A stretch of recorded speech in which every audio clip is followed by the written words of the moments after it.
سن فقط یک عدده. خدا تولد داریم. چه تولدی؟ کلی کار دارم، هم باید خونه رو مرتب کنم، هم باید شام درست کنم و همین که با هم دیگه بریم کیک بخریم، میوه بخریم. خیلی کار دارم. الانم ساعت 1 ظهره. بریم. چند روز دیگه تولد مامانمه. بذارم میکروفونم بس. وصله.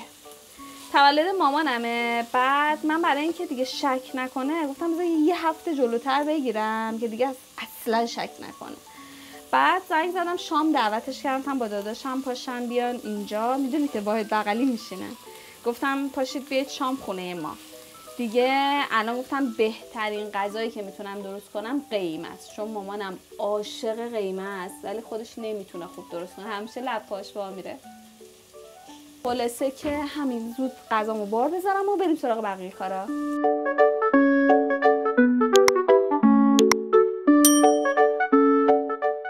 استوری هم مامانم گذاشته بودم توی اینستاگرام، بچه‌ای که اینستا همراه هم هستن دیدن که مامانم تو اون ویدیو میگه که سن فقط یه عدد و حالا ویدیوشو میذارم، خیلی بامزه. سن فقط یک عدده. تو رو خدا. بس بفرمایید پایین. مواظب باشید. خلاصه که امروز باید بگم خانومی که معتقد سن فقط یک عدده یه سال بزرگتر شد. دیدی وقتی نزدیک تولد خودت میشه فاکتور از این که خوشحالی، ذوق داری، یه سال بزرگتر شدی، اینا یه کوچولو دلت میگیره. احساس میکنی توی هر چقدر تلاش کرده باشی، هر چقدر که دستاورد داشته باشی، بازم احساس میکنی یه چیزی انگار تو اون سال کم بوده، یا شاید اونقدری که باید تلاش نکردی به چیزایی که تمام توان تو در واقع نذاشتی، یا شاید هم از بالا رفتن اون عدده دلت میگیره. نمیدونم، ولی من این حسو نه تنها تو تولد خودم دارم، تو تولد عزیزامم دارم. یعنی احساس میکنم که چی میشد که یه دکمه داشت زندگی و اون دکمه رو میزدی و توی اون سن طلایی هر کسی، حالا مال یکی ممکنه 30 سالگیش باشه، مال یکی ممکنه تو دوره نوجوانیش باشه، مال یکی حتی تو دوره میان سالیش باشه، اون نقطه امن و آرامش و خوب زندگی اون دکمه رو میزدی و همیشه همون شکلی زندگی میکردی. یعنی همیشه تو اون سن میموندی، همیشه اون تراوتی که میخواستی رو داشتی. شاید هم به قول مامانم واقعا سن یه عدده. نمیدونم.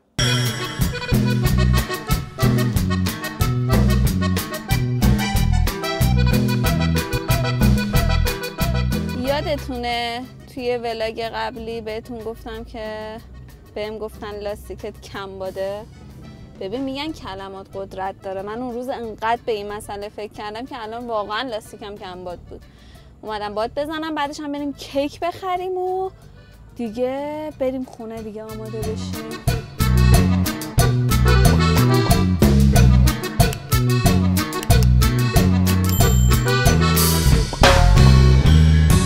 من آماده شدم. بعد ظرف و ظروف هم همونطور که میبینید گذاشتم. اینجا هم سیب زمینی داره سرخ میشه و اینم قیمه و برنجم هم دم گذاشتم و در انتظار مهری هم که بیاد بعد مامانم رو صدا کنم. الان میخوام کیک رو آماده کنم که به مامان زنگ بزنم که بیاد اینجا. خب بعد حالا لباسم عوض کردم بچه. اون لباس خیلی گرم بود، خیلی زیاد. خوشگله. خب الان میخوام به مامان زنگ بزنم بگم که بیاد یه دقیقه اینجا. سلام ماما، خوبی؟ سلام مامان جون. میگم که فردت شم یه دقیقه میتونی بیای اینور؟ تولد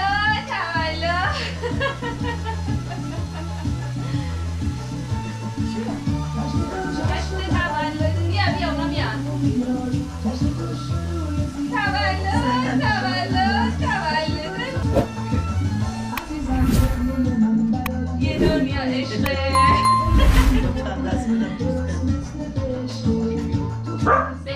if I lay down and I play dead and I stay dead, baby, you'll get sick of being the monster out of my head, under my bed.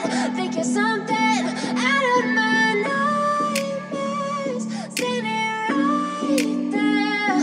But if I lay down and I play dead and I stay dead, then will you get bored? چای خوشمزه باشه، تازه دم باشه، بامزه باشه، با کیک باشه. بعد این همه رژیم و لاغری بریم میل کنیم ببینیم دنیا دست کیه. مامانم اینا رفتن و ما موندیم تنهای تنها. دیگه اینا رو جمع و جور کنم یکم. نمیتونم من خسته نباشم، سلامت باشی. حرفا رو چیدم بچه ها. این سری یه دونه قرص ماشین جدید گرفتم، بعد فینیش میگرفتم همیشه خیلی گرون شده، خیلی هم سخت پیدا میشه. دیگه یه دونه قرص جدید گرفتم، میخوام امشب اون رو امتحان کنم ببینم اگه خوبه از این به بعد از اون بگیرم. 15 تاییشو گرفتم این سری که امتحان کنم ببینم چجوریه. من قیافه قرص میفهمم که خوبه یا نه.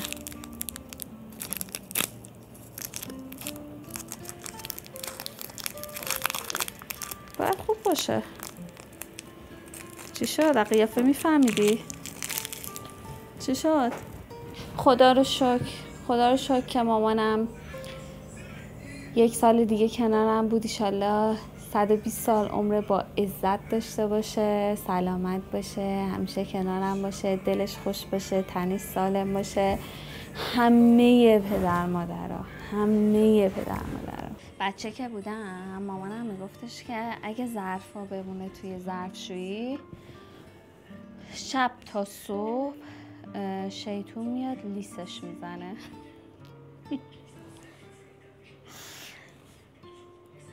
و من برای اینکه ظرفامون دهنی شیطون نشه تا صبح ظرفا رو شب میچستم. اینجوری ما 10-60 رو به کار میکشیدن. منم براش تولد گرفتم امشب. خلاصه که اینجوری. اینم از تولد مامان خانوم. خیلی متشکرم که تو تولد مامانم کنارمون بودی، همراهمون بودی. توی ویدیو بعدی میبینمت.